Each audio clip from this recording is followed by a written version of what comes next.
Okay. As a photographer, I think it's really interesting when other shooters post what's in my bag videos or information about what they carry around, from one job to the next. So I just finished packing up my bag here. I'm taking a week off of work. I shoot, photos at the National Press Club here in DC. So I do a lot of news stuff, press conferences, some receptions, some off-site stuff, basically whatever they need me for. But I'm going to the beach now this week, and I just finished packing up basically everything I have, minus a few lenses I don't think I really need, but ones that I normally use for work. Talk about those in a little bit. So let's go ahead and start here. This is the Think Tank Urban Design 35. I love all Think Tank gear. It's seems really thought out, and they've just got everywhere for you to put anything. So on top here I've got the Nikon D700 with the 85-1.4. Great lens, great camera, does everything I need to do. And here I've got the Nikon Fisheye. It's actually a DX lens, so it crops down to 6 megapixels on my full frame camera, but I've got a D300 as my backup body. That'll shoot this at 12 megapixels if I need. I love this lens. It's pretty awesome. 2.8 aperture. It's great. 180 degree view is pretty amazing sometimes. So let's see. Got my lens cap and hood for the 85. Underneath that we've got the 50-1.4. This is probably my favorite lens. Perfect for low lighting. It's kind of a what you see is what you get type lens as far as framing goes and whatnot. I got this cool little,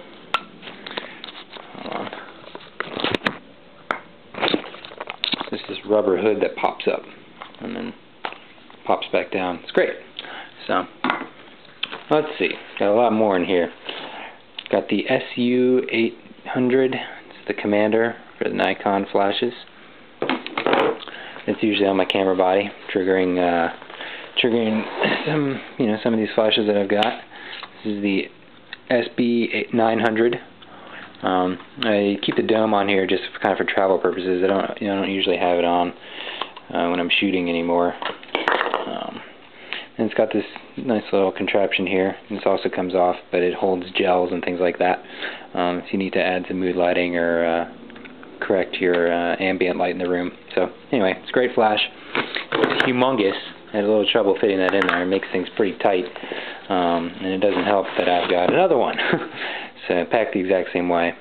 The Velcro around these is for the soft boxes. I'll show you those in a little bit. So 2 SB900s, and then we got my SB600. It's kind of my third backlight or key light, something like that. It's nice to have 3. That's about all I really need. In fact, I usually just shoot an event using 1, but I'm planning to start weddings and stuff like that eventually, so I should be pretty good to go with those 3 flashes for sure. Got a little rechargeable battery here. Charges some AA's. It's great. Small. Pretty fast. Does an alright job. This lens here is the Nikon 14-24. It's a humongous lens. Ultra wide, and probably the sharpest lens I own, and it is amazing. You can get some pretty spectacular pictures using this guy. Grab the lens cap here. It's pretty humongous though. Won't be able to use any lens filters with that. So okay, well that does it for all those slots. Moving over here, we've got a rain bag. This back pocket here is pretty helpful. Carries a laptop. So I got my map book here, which I almost never carry, as my computer, my desk is actually in the building I work in, so that's really nice.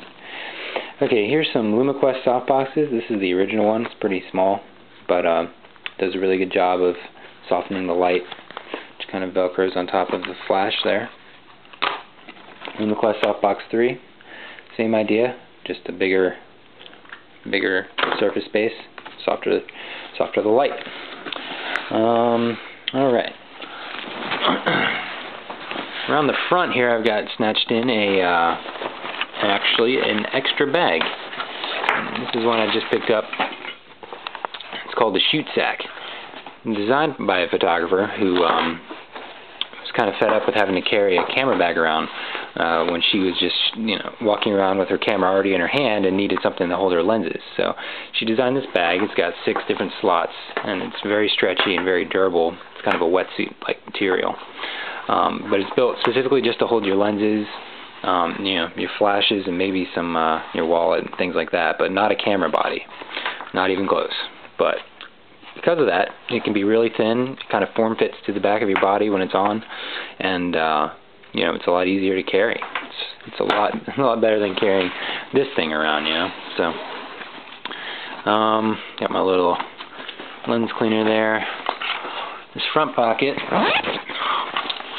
kind of carries all my flash extras, some gels and stands and things like that. Stuff that I really need to get too fast. This is my reverse lens mount. If you've never done reverse lens mount photography, it's really awesome. This thing is like $15 and it gets you the most incredible macro shots. This fits my 51.4. So anyway, suggest you look into it if you haven't already. So that's all for that one. Underneath there we've got memory card case, think tank case. Holds all my memory cards. Pretty nice. Extra battery and a off-camera trigger. Got a couple more pockets here. Here's some kind of weird gadgets. I'm a gadget guy, so I like to carry some stuff like this. This mounts on top of your flash and allows you to, kind of direction the light in any way that you can. You got like a glass type finish for hard light, and white for soft. And these will point pretty much anywhere. So it's kind of cool. I don't use it too much. Can't remember what it's called, but it's nifty. This little device fits in your camera hot shoe and kind of opens up or softens up the on-camera flash. I actually had that before the SU800 to trigger my flashes using the Nikon. The Nikon would actually trigger other flashes using its on-camera flash, but by doing that it would spill a little light into the picture right in the front, so this helps to soften that up. Don't really use that anymore since I've got the SU800. So I guess that about does it. The only lenses I have that I'm obviously not bringing are the 70 to 200 millimeter VR lens. That's perfect for a lot of the new stuff I do, but at the beach, I'm not planning on shooting any animals or birds or anything, so it's not really worth bringing it. It's a humongous lens. And likewise, I got the 80 to 200 Nikon. That's kind of the older version of the 70 to 200. I'm not going to need that. And I've got a Sigma 18 to 50, I believe it is, but it's for DX body only, and don't really need that anymore. The one lens I don't own that people are kind of surprised about is the 24 to 70. It's a nice mid-range zoom. It's a lot of photographers' workhorse, but I really don't find myself needing it very much. I've got the 50 millimeter, which is kind of right in the middle of that range, so I can move around and get most of the shots I need using this in that mid-range. But I do usually carry the D300 body with my ultra-wide lens, just in case I need to get a quick group shot of somebody and there's no room to back up and things like that. So helps having that extra body. Anyway, that about does it. Hopefully I'm going to get some pretty good shots at the beach. Hopefully the weather holds up, and